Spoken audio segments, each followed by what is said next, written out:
de retour sur le plateau de Éclair TV, oui, la chaîne numéro 23 de votre satellite. Tous les jours, nous sommes ensemble, midi, 18h, 23h. On vous parle un petit peu de tout ce qui se passe en Guadeloupe. Et aujourd'hui, on va vous parler d'art-thérapie. Comment cela fonctionne?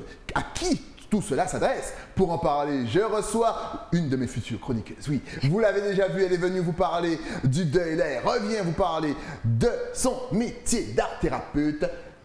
Tania Sensé, qu'à nous fait? Ça va, bonjour à toi, bonjour au public. Je suis content de te recevoir. Pareillement. Déjà, on avait fait un carton, donc on va juste te rappeler que tu avais justement sorti un bouquin, Comment surmonter son deuil. N'hésitez pas encore une fois à vous le procurer. Il y a des petites pages blanches, vous pouvez faire des petits jeux, enfin des petits jeux, on rigole pas avec ça, mais on peut écrire ses pensées, on peut se détacher de tout ça, et franchement, ça fait du bien.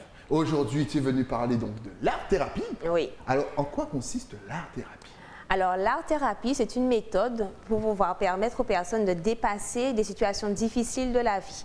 Donc, on utilise des supports artistiques, d'où l'art, comme la peinture, le dessin, l'écriture ou encore l'expression corporelle. Bouger pour pouvoir libérer un peu les émotions. Donc l'art fonctionne réellement sur quelqu'un qui a des difficultés. Quand je dis difficultés, je parle vraiment en mode global. Ça peut être tout et tout, de tout à n'importe quoi.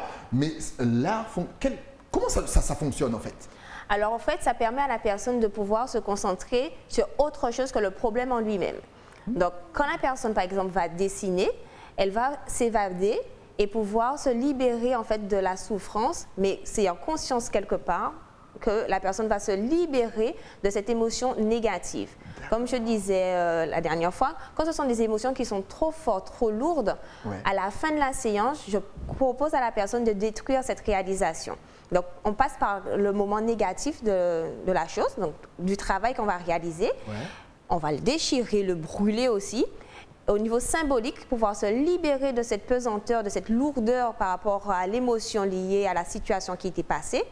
Et ensuite, je propose à la personne de refaire une autre œuvre qui soit plus positive, plus apaisante, ou en fonction de là où on est, où on fait l'atelier, parfois on prend un petit bain de mer ou un bain de piscine à la fin pour pouvoir finir en douceur la séance. C'est excellent.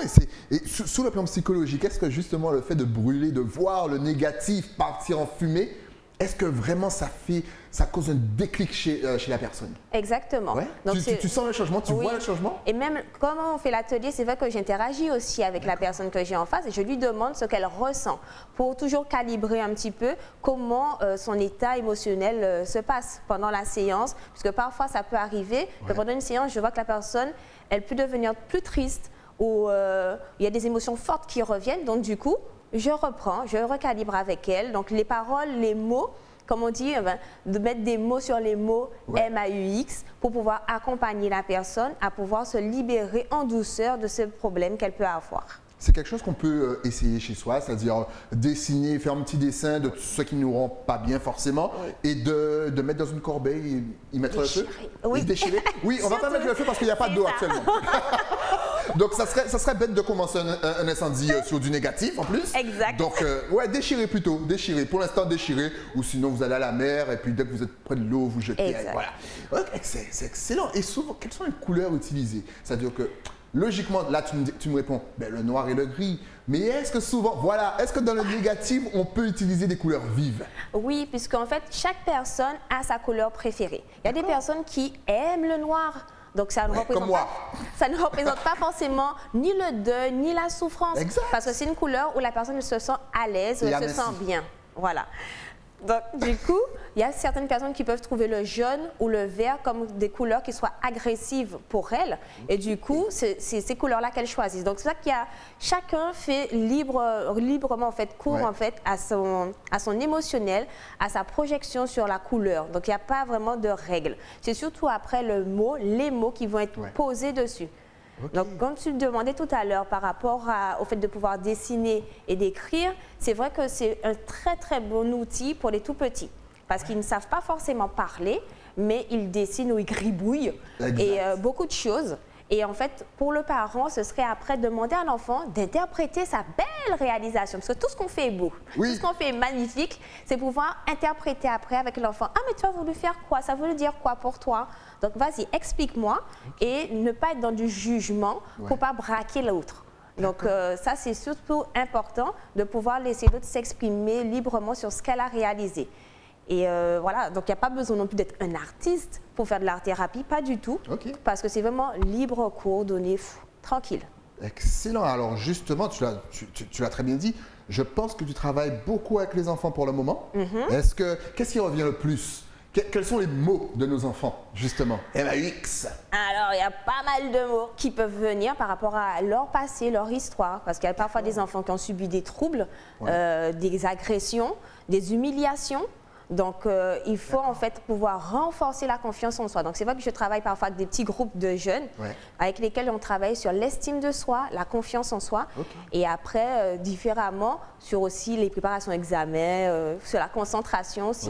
Donc, ça, est-ce qu'on a du mal justement à se concentrer ici en Guadeloupe? Ah yes. Non, parce que c'est vrai que j'ai l'impression qu'on a du mal à rester focus sur quelque chose.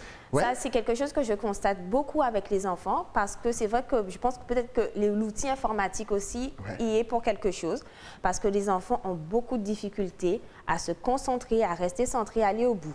Sauf que ce que j'apprécie, mine de rien, c'est que quand ils sont en art-thérapie, j'ai l'impression qu'ils oublient un petit peu tout ce qui est à côté pour rester dessus et ils sont plus apaisés. La concentration. Ouais.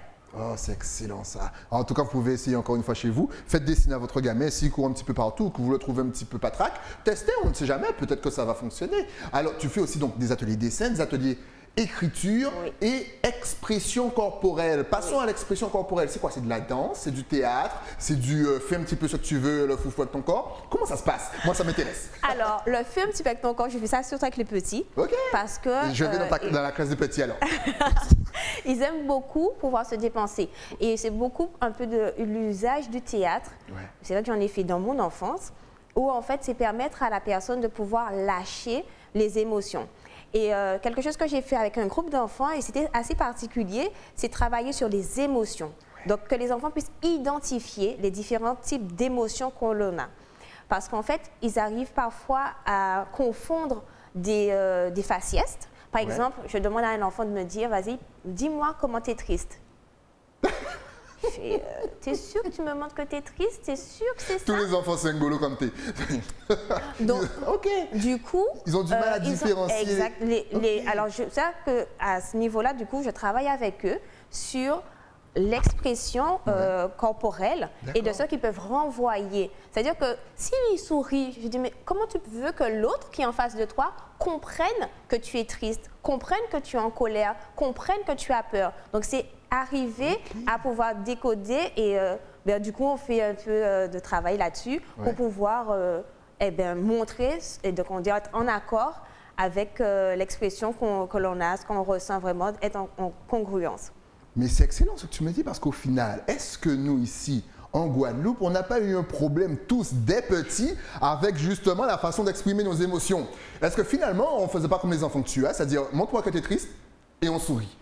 Est-ce que finalement, est-ce que l'art-thérapie n'aurait pas dû être une matière obligatoire dans toutes les écoles pour apprendre justement à gérer nos émotions? Ce serait très bien. C'est vrai que j'ai dit à penser, j'ai échangé avec d'autres thérapeutes à ce sujet parce que c'est vrai que tout ce qui est dans le développement personnel, l'art-thérapie, tout ce qui est bien-être au niveau du coaching, même de la PNL, ça aurait été bien que ce soit enseigné aux enfants dès le plus jeune âge. Permettre d'être en accord avec soi-même et aussi en accord avec les autres. Parce que c'est vrai que quand là, je me retrouve du coup avec des enfants qui ont du mal à pouvoir exprimer l'émotion qui est en accord avec ce qu'ils ressentent, c'est un peu compliqué. Et au niveau historique aussi, quand tu disais par rapport à notre culture, quand on dit « Ah, faut montrer au fort !» Donc du coup, montrer que tu as peur, non. Montrer que tu es triste, non. Toujours être courageux, toujours être combatif, sauf que, comme je dis moi aux enfants, il faut accueillir l'émotion, la laisser passer, l'exprimer, et après, on s'en libère. Parce que c'est ce qui est un peu difficile pour l'autre, mais même pour les adultes, puisque je reçois aussi des adultes du coup qui sont restés formatés comme ça. Donc du coup, le travail aussi avec les adultes, il prend aussi corps. Et est-ce que justement tu vois la répercussion de ne pas avoir travaillé ses émotions dans l'enfance chez les adultes? Tu dis, ben voilà, t'as pas travaillé ça, ben regarde à quoi tu ressembles. Surtout que lorsqu'on grandit avec ses convictions, avec son caractère, on ne peut pas changer pratiquement. Donc, est-ce que tu arrives quand même à faire au moins prendre conscience, si ce n'est changer la personne, mais au moins que la personne puisse prendre conscience qu'elle a un petit décalage avec ses émotions? Oui. On peut utiliser l'art-thérapie pour ça aussi? Exact. OK. Parce que c'est vrai que cet outil-là qui, à mon sens, permet à dégripper, on va dire, la personne et surtout prendre conscience et surtout si elle le veut. C'est ça que je dis à chaque fois. On ne peut pas accompagner quelqu'un dans un soin, dans la thérapie, si au fond elle-même, elle n'en a pas envie, ou il y a un blocage, ou elle reste trop fermée ou trop figée. Donc après, si elle vient déjà voir le thérapeute, donc elle vient me voir, du coup, c'est pour pouvoir en fait être en harmonie avec ses émotions et en harmonie aussi avec son passé, pour aller bien après dans son futur. Ça fait longtemps que ça existe la thérapie en Guadeloupe? Alors en Guadeloupe, je ne sais pas trop depuis quand ça existe. C'est en train de se développer. D'accord. Mais ça existe depuis 1959 toutefois. Ah voilà, toutefois. Oui, mais ici en Guadeloupe, on est trop rough and tough. Il faut trop qu'on reste solide pour utiliser ce genre de choses. Mais là, j'ai l'impression que de plus en plus justement de personnes utilisent l'art-thérapie. Oui. J'ai l'impression qu'on s'ouvre. Exact. On s'ouvre au monde. C'est très bien. C'est très bien. Et oui, encore une fois, Tania Sensé, mesdames et messieurs.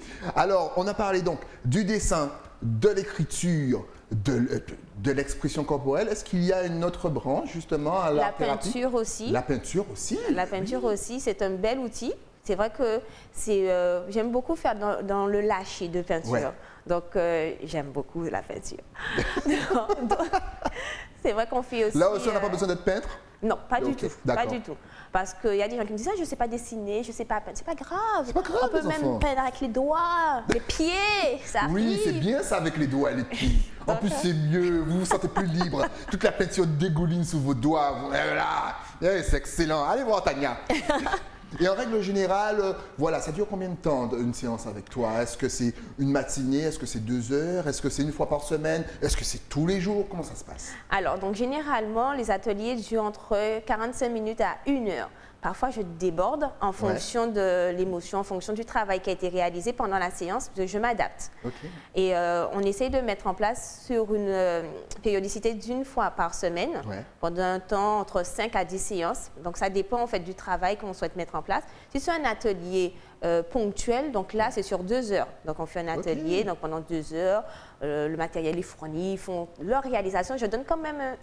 des petites consignes pour pouvoir diriger un petit peu l'atelier. Sinon, ils vont partir dans tous les sens. C'est ça.